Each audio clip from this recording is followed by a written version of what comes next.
Hello दोस्तों, हम start करने जा रहे हैं समांतर श्रेणियाँ, जिसे हम अर्थमेटिक प्रोग्रेशन कहते हैं। ठीक है, ये क्लास 10th का है। इसमें हम पढ़ने जा रहे हैं ये क्या होता है, समांतर श्रेणियाँ क्या होता है। इसको पढ़ने से पहले हम आपको एक कहानी सुनाते हैं। कहानी यह है कि एक बच्चा, बदमाश बच्चा था, जो बागीचा में जाकर किसी के जो आम के सीज़न होते, जो मैंगो होते, उसके पैर पर चढ़कर उसको आम तोड़ने लगा। और जब तोड़ के जैसे ही नीचे आया, उसको माली ने देख लिया। और माली जब देखा तो उसको वो पिटाई करने लगा। उसको पिटाई करने का चाहा तो बच्चा रोने लगा और कहा कि अग इसके बाद हम कभी गलती नहीं करेंगे। तो वो जो माली था वो मैथमेटिक्स का बहुत जानकार था। तो सोचा कि बच्चे को कहा कि ठीक है, पढ़ाई तुमसे एक क्वेश्चन पूछते हैं, अगर तुम उसका जवाब दे दोगे तो तुम्हें हम छोड़ देंगे। ठीक है। बच्चे ने कहा ठीक है, पूछिए। तो क्या हुआ कि माली ने पूछा कि मान लो कि एक बक्सा है जो हमारा पहला है, उसमें हम 10 आम रख दिए। ठीक है। और अगले में दो ज़्यादा रखेंगे, मतलब 12 रख देंगे। ठीक है। और उसके अगले में दो और ज़्यादा, मतलब 14। ऐसा हम करते करते जाएंगे। ठीक है।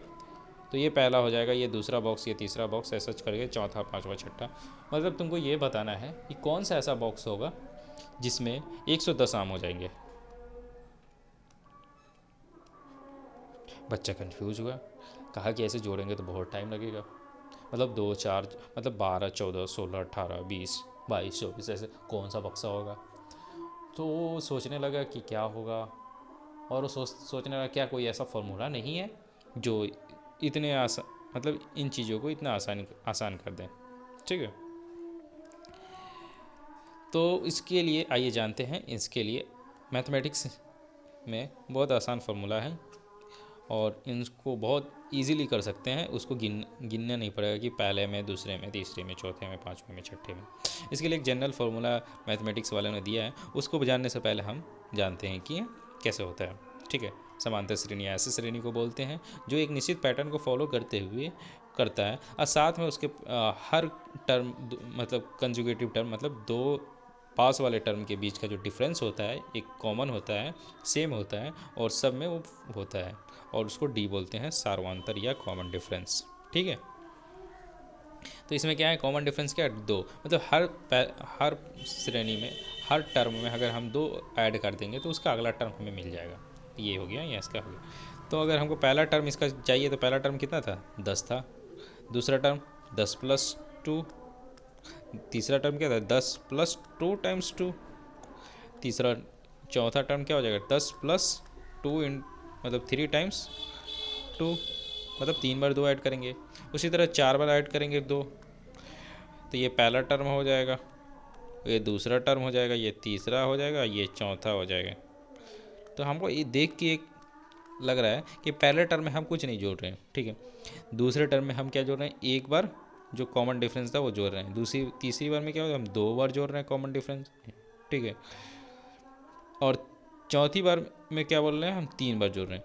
मतलब ये जितना जो होता है, जौन सा टर्म होता है, उससे एक कम हम उसमें उतना गुना करते हैं उसके डी में और उसको ऐड कर देते हैं। तो इसको देख के एक जनरल फार्मूला निकल गया कि किसी भी एन टर्म हमको चाहिए तो उसके लिए क्या होगा, एन टर्म के लिए हमको चाहिए, पहला टर्म चाहिए ए, और उसमें ऐड कर देंगे n-1 टाइम्स डी। ये एक जनरल फार्मूला हो गया किसी भी ए पी का nth टर्म निकालने का। और ये फार्मूला अगर उस बच्चे को पता हो तो निकाल सकता है कि कौन सा टर्म था जिसका लास्ट टर्म 110 हो जाएगा। क्यों, तो उसके बाद डी पता है, ये पता है। जैसे उसके क्वेश्चन के लिए हम ले चलते हैं। उसकी क्वेश्चन क्या था कि जो 110 हो जाएगा और उसका पहला टर्म कितना था, 10 था, और एन उसको निकालना है। एन पता नहीं है कि कौन से बक्सा में उसको, और टी का वैल्यू 2 है, कौन से बक्सा में उसको क्या हो जाएगा, उसका मतलब 110 मैंगो आ जाएंगे। ठीक है। तो हम n निकालते हैं, तो n-1 × 2 कितना हो जाएगा, 110 - 10 करेंगे 100। ठीक है, दोनों तरफ 10 माइनस कर दिए। तो इस तरह से n-1 कितना हो जाएगा, 2 से डिवाइड करेंगे 50, n बराबर हो जाएगा 51। तो 91वें बॉक्स में आपका हो जाएगा क्या, 110 आइटम होंगे। तो ये बच्चा को अगर मैथमेटिक्स पता होता तो क्या होता है, ये और ये समांतर श्रेणियाँ उसको पता होता तो पिटाई खाने से बच जाता। बट जो माली था बहुत अच्छा आदमी था, उसने उसको पिटाई भी नहीं किया और उसको ऐसे करके एपी भी सिखा दिया। ठीक है, इसी तरह हम सीखेंगे एपी बहुत इजी वे में।